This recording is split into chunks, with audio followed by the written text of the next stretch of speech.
Март айында Нурлат телевидениесі акция игълан еткен еді. Bir ой дәвамында кытлаулар берушілердің төлегенлікке квитанциялары реклама бөлігінде жиылып барды. Апрель айында олар ойнатылды, һәм аның жеңушілері белгілі болды.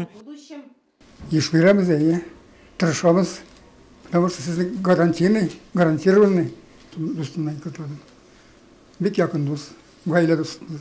Было очень приятно, когда позвонили. Шалтыратып сертификат оттығыз деп әйткеш бек көңілі болды. Күптен түгілгені телевидениеге әтей әнейемнің гойле қырып яши баштауларына 50 ел толу білен қытлау берген едім. Шуннан соң мына миңа сертификат тапшырылды. Бек көңілі. Еш қытлыйбыз, туғанларыбыз бек көп. Әр отна сайын қарайбыз. С удовольствием смотрим каждый понедельник. Бек рәхәтләнеп қарайбыз, қалдырмасқа тырышабыз. Қалдырсақ қабатлауны қарайбыз. Повтор смотрим.